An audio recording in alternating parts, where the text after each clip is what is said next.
Fahadul tasawufi, maka bermula pengertian ilmu tasawuf. Ilmu tasawuf adalah ilmu, sebuah ilmu yu'rafu, yang diketahui bihi dengan ilmu itu ahwalun nafsi, keadaan jiwa. Ini nanti kalau ilmu modernnya hampir mendekati psikologi, psikologi tasawuf puncaknya, bukan merem. Lagi main-main gaib, duit, main-main gaib, urusan duit bekerja, benar, keluar keringat. Mahmuduha, terpujinya nak jiwa, wa madmuha, dan madmuha, dan tercelaknya jiwa. Wa kaifatu tadhiriha minal madmumi minha, wa tahliyatuha bil ittisafi bi mahmudiha, wa kaifiyatis suluk wa sirri lillahi ta'ala wal firaru ilaihi. Ilmu tasawuf. Jadi ilmu tasawuf adalah ilmu, belajar ilmu yang mengetahui dengan ilmu itu keadaan jiwa kita, mahmudah, terpujinya. Jadi ternyata orang dalam hati itu ada sifat terpuji, ada sifat jelek. Merasa nggak Bapak punya sifat jelek, sifat bagus? Rasain. Kalau Bapak punya sifat bagus semua, ahli surga. Jadi memang Allah buat begitu, Pak. Allah ciptakan manusia itu bukan sifat jelek sebetulnya. Sifatnya itu adalah overdosis dari jelek. Khawatir. Itu khawatir termasuk sifat jelek. Kalau keterlaluan, bingung aja. Nah itu perlu diobatin kalau udah terlalu sering bingung. Apalagi tiap pagi megang malam, udah gitu nongkrongnya deket kali, tinggal berlari. Hidup mah santai aja, Pak. Dan Bapak aku juga akan selesai. Nggak ada di dunia nggak ada selesai. Kalau nggak selesai, mati kita. Selesai pokoknya begininya. Yang membuat pusing itu karena kita sendiri. Pikiran kalau begini, kalau begini, mau begini. Ayo begitu. Kalau udah nggak kebadanan, lepas aja. Terus la haula wala quwwata illa billahil azim. Itu batasannya dong. Wa madmuha, dan sifat jelek. Nanti kajian ilmu tasawuf itu kalau dalam Imam Ghazali yang saya bilang, sifat jelek itu pokoknya 4. Sifat jelek 4 pokoknya. 1 takabur, sombong. Sombong itu apa? Ya takabur. Sombong adalah ketika kita merasa baik dari orang lain, kita sombong. Bahkan dengan ahli maksiat sekalipun ketika Anda mengklaim bahwa diri Anda baik, tapi Anda sudah sombong. Gitu. Dan main-main, dosa, rakar, sombongnya. Itu sombong gitu ya. Yang banyaknya sombong itu orang ahli ibadah. Orang pendosa jangan sombong. Kebangetan kalau dia pendosa sombong. Udah tukang dosa sombongnya, gue mau masuk surga kayaknya, sombong amat. Jadi ahli ibadah orang baik itu biasa sombong, anggap orang. Nah itu perlu diobatin. Obatin itu gimana kira-kira? Nah itu belajarnya harus tahu. Kalau mau ngobatin itu kita mau ke dokter nih, kita sakit, dokter. Kita udah dapat antrian dokter nanya, apa yang dirasa? Nggak ada Pak, saya nggak ada yang dirasa. Kira-kira dokter gimana? Pulang enggak buat saya sakit. Iya apa yang dirasa? Nggak ada. Ajak berantem. Berarti kalau kita pengen obat kita harus apa dulu? Harus kita bisa mendeteksi sakit kita. Itu. Yang sekali-kali datang ke dokter ngerasa sakit tapi nggak ada yang dirasa, kerja berantem ke dokter. Pulang Pak, enggak Pak, saya sakit sih. Gimana sih dokter? Saya nggak tahu. Ya apa yang dirasa? Nggak ada Pak, tapi saya sakit. Waduh, kata dokter itu orang nggak ada yang berantem. Jadi kalau kita ingin menyembuhkan diri kita, berarti pertama harus apa? Mendeteksi sakit kita. kira-kira sakit batinnya apa? Sifat jeleknya apa? Kudu tahu, kalau nggak tahu gimana? Datang ke dokter sakit langsung bilang apa? Nggak ada yang dirasa. Jadi yang pertama orang itu harus bisa mendeteksi sifat buruk dirinya. Baru ngomongin ngobatin itu. Yang susah kan orang punya penyakit yang udah merasa.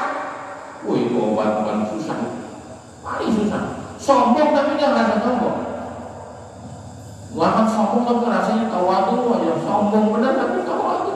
Itu penyakitnya udah nggak ada obatnya gitu. Sebab orang sakit ketika dia tidak merasa sakit itu pasti tahu-tahu mati aja.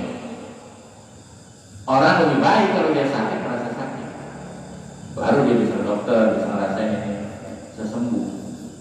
Itu yang pertama kita tabu. Yang kedua, pokok dalam hati yang jelek itu adalah ria. Ria itu apa? Pamer. Pamer itu apa? Suka memperlihatkan kebaikan-kebaikan. Itu penyakit hati. Bisa dengan omongan, bisa dengan kelakuan. Saya sampai sekarang tuh ada teman-teman suka ada tuh bangunin tahajud, bang, saya nggak pernah masuk, takut, masa ngomong-ngomongin orang. Maksud lu apa? Lu pengen tahu bahwa udah bangun, gitu. Kan khawatir. Tapi kita kadang-kadang bangga. Jam 2.30 bangun tahajud, pahala besar. Maksud lu ngomong begitu tuh apa? Lu pengen tahu, lu pengen dikasih tahu bahwa lu udah bangun jam 2.30 atau maksudnya apa? Enggak sih, ngebangunin orang. Terus kalau udah orang bangun itu namanya ria, suka memperlihatkan kebaikan. Orang puncak beribadah itu ketika dia tidak merasa melakukan kebaikan tapi sebuah kebaikan. Itu yang paling keren. Lupa. Tanda kebaikan yang diterima sama Allah suka lupa kebaikan itu. Jadi tandanya kita nih punya amal diterima atau enggak, udah lupa belum? Gitu.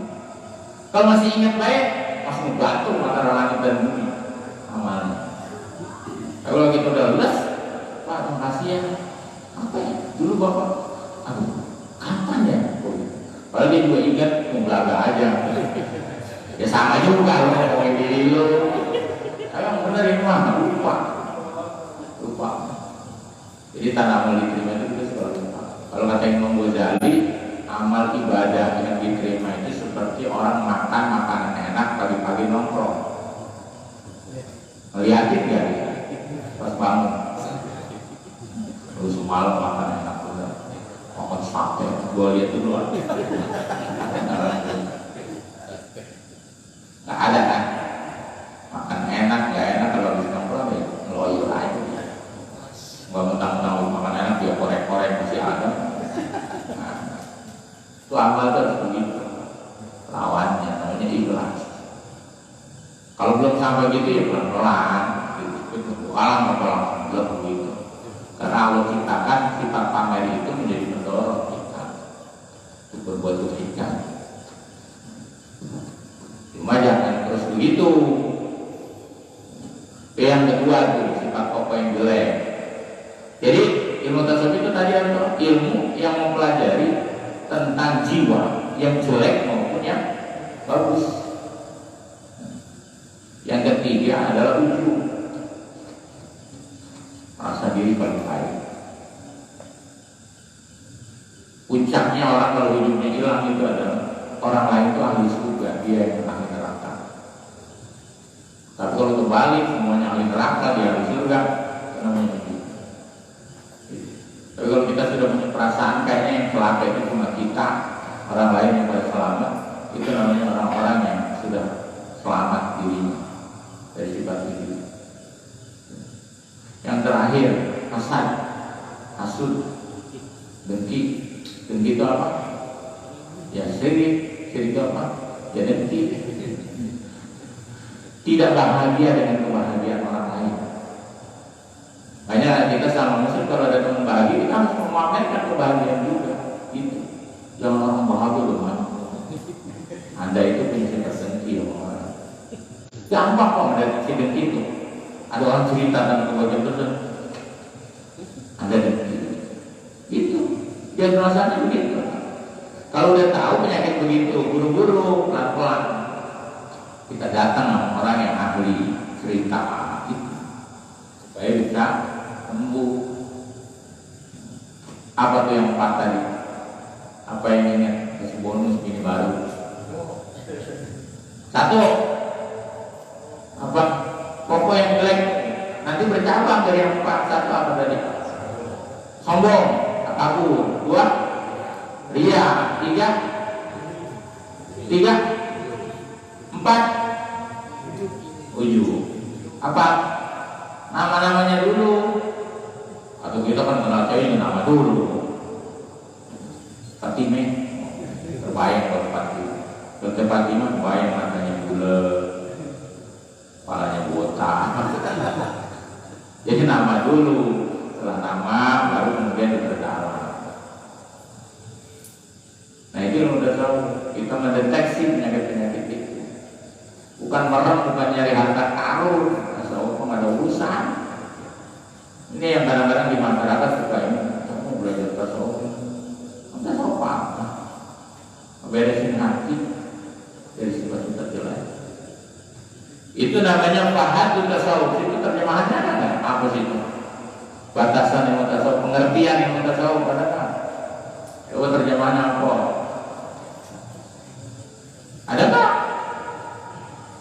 Megang buku baru baca. Kemudian kaifiyatul tadhiriha, cara membersihkan jiwa. Nah itu lo tasawuf caranya. Kemudian setelah tahu caranya, wa tahlilatu menghiasi jiwa itu bil tisofi bi mahmudiha, dengan sifat-sifat yang terbunyi. Udah tahu sifat sombong, maka dihiasi, dibuang tuh sifat sombong, dibuang, dimasukin sifat lawannya sombong. Apa? Tawadu,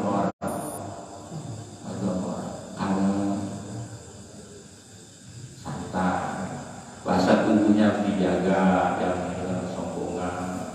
Bahasa tubuh itu mempengaruhi orang. Bahasa tubuh sombong itu lagi jalan,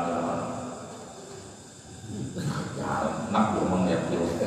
Jalan yang santai sih, enak. Wah, itu udah. Walaupun dia ngomong sombong, orang jalannya juga aman. Berubah. Jalan-jalan menunjukkan keangkuhan hidup. Jadi bahasa tubuh kesombongan harus dirubah. Lawannya dengan tawadu namanya. Masukin ke sifat tawadu, pelajari tawadu itu apa. Anak asor itu apa. Yang pernah memandang orang kecil, siapapun dia, makhluk Allah, muliakan dia dengan cara-cara yang baik. Gitu. Manusiakan dia dengan kemanusiaannya. Makanya ilmu tasawuf itu yang manusia, bukan membicarakan manusia. Ini kalau mau wangi, wow, baik.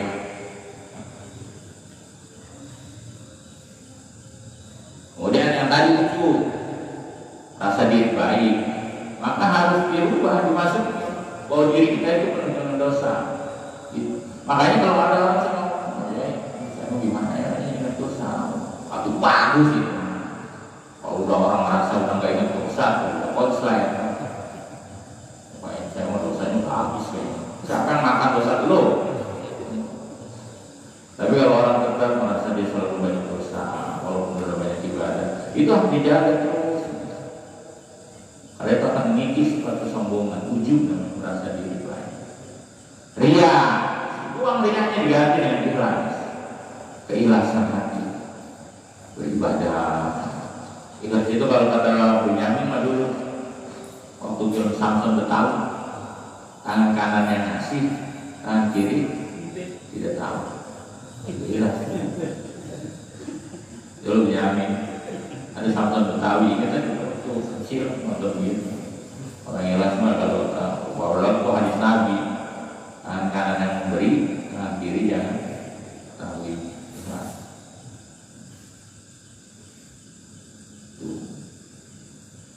Ria dimasukin, dilawan, dibuang, gitu.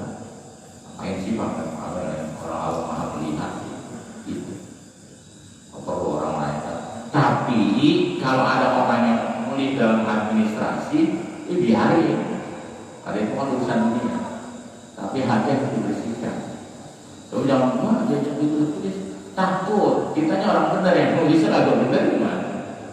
Walaupun tetap aja pahala baik sama badan kita. Nggak ada urusan speknya.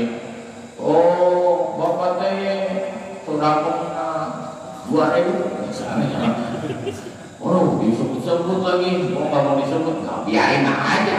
Anggap aja angin lalu. Tidak mengganggu kita dalam kejelasan dan tidak mengurangi kejelasan kita. Itu mah dalam praktek dunia. Jadi belajar mutasawuf itu begitu ya, supaya ada gambaran jelas batasannya itu begitu mutasawuf. Nanti kita konsentrasinya berbeda. Nanti kita jajal 1 malam, nanti kita belajar zikirnya. Wa maudu'uhu, sekarang kajian kalau yang tasawuf maudu kajiannya. Kalau misalnya kita belajar tafsir, kajian Quran.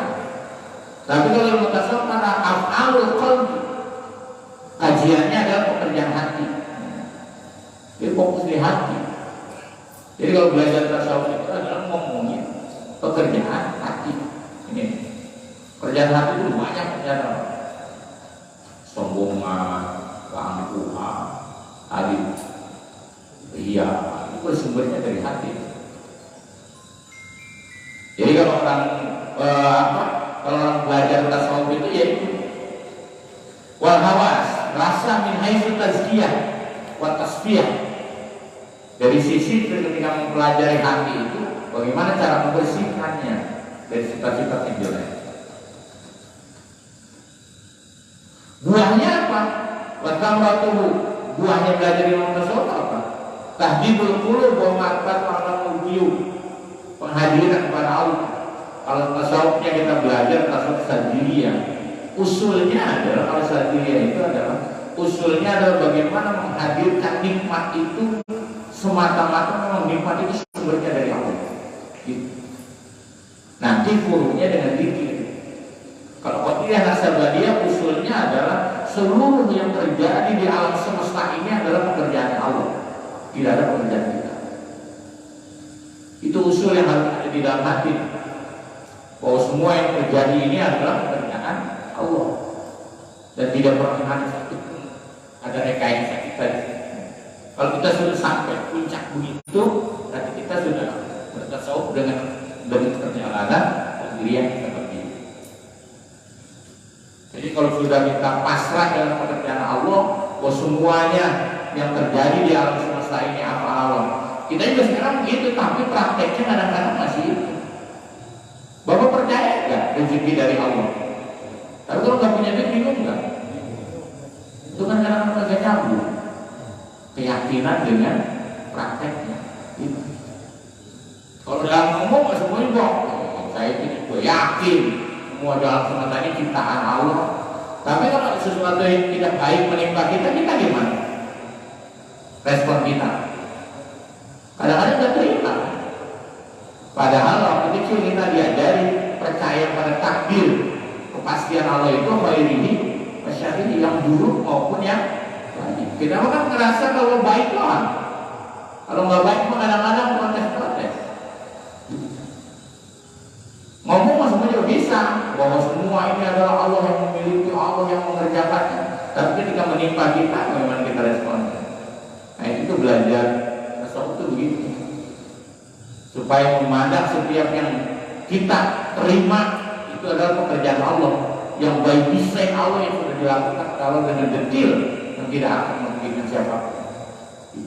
Kalau orang kampung ngomongnya biasa begini, sabar, semua juga ada hikmahnya. Itu biar besar itu ngomong begitu. Iya, indah pada saatnya, pada waktu. Itu bahasa itu walaupun sudah booming, itu bahasa sufi negatif itu. Setiap orang bisa memetik hikmah dari sebuah kejadian. Sabar, semua juga ada hikmah. Padahal yang ngomong juga belum tentu ngerti apa yang dia ngomong.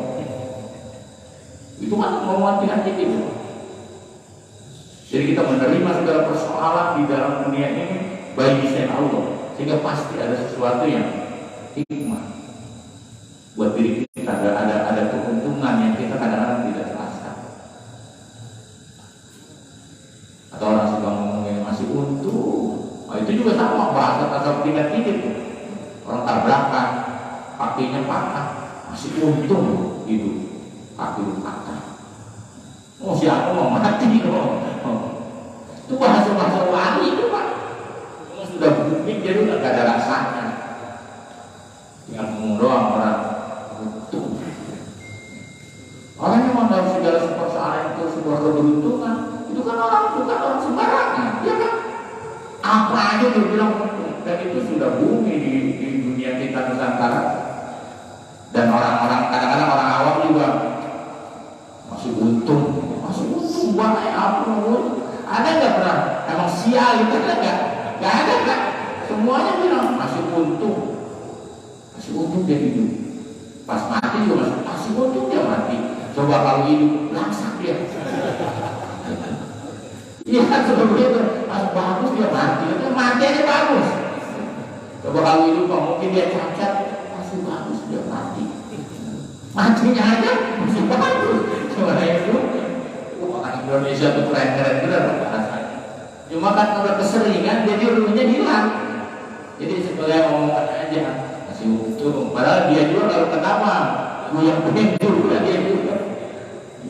Itu bahasa para wali masih untung. Udah mati aja untung Pak. Untung dia meninggal. Kalau dia hidup kayaknya dia akan cacat semua itu. Kasihan. Masih untung dia mati. Untung dia mati. Orang mati itu untung. Orang Indonesia di dunia lain gak bakalan ditemukan bahasa begitu. Oh itu bahasa Indonesia. Tahu bahasa Inggris kan yang begitu. Coba orang Inggris kenal gak bahasa begitu? Untung. Wafadluhu keutamaan yang mutasawuf anahu asraful ulum. Paling mulianya ilmu li ta'alluqihi bi ma'rifatillah. Karena dengan ilmu itu orang bisa mengenal Allah dengan sebenar-benar. Jadi hidupnya sebetulnya kalau kita sudah sadar bahwa kejadian apapun di alam dunia by design Allah ada hikmahnya, itu gak bakalan kita berkepanjangan berpikir ada untuk kita clear. Itu pengen menghadirkan para ulama itu perasaan begitu beragama gitu. Karena ternyata orang di alam dunia ini ujian luar biasa. Saya karena banyak jamaah yang kadang suka berbeda orang dari kecil susah dengan orang yang nggak pernah ngalamin susah. Cara dia merespon kesulitan hidup itu jauh ketangguhannya. Punya jamaah di Senen orang kaya dari kecil. Kalau menurut saya itu mah kecil aja sih. Masih banyak juga ini dia menganggapnya kayaknya barang ya. Bagi kita sih yang biasa belangsa, biasa-biasa aja. Tapi bagi dia, gitu. Makanya dulu tuh orang-orang susah tuh lebih tangguh. Iya, karena hidupnya kan pertarungan. Makanya kenapa di pesantren kadang-kadang pesantren itu dibuat susah begitu supaya tangguh gitu, mandiri. Karena hidup itu tidak selamanya indah. Dan Allah pasti akan menguji seseorang. Orang yang biasa tidak dibiasakan. Karena sebetulnya direspon segala sesuatu itu tergantung ada di pikiran kita. Nikmat dan musibah itu sebetulnya kan adanya di pikiran. Bisa saja sesuatu yang dianggap musibah, kecelakaan, tapi suatu saat pada detik itu sendiri dia malah bisa nikmat. Yang sering saya kasih contoh. Saya punya atau seseorang punya janji sama orang ke Bali, proyek besar, pesawat, tiba-tiba dia terlambat di bandara, dia ketinggalan pesawat. Kira-kira anggapnya musibah atau nikmat? Aduh, bisnis hancur. Janji dengan orang, pas dia keluar dari bandara ada kabar pesawatnya jatuh. Apa tuh dia bilang? Alhamdulillah. Terlambat.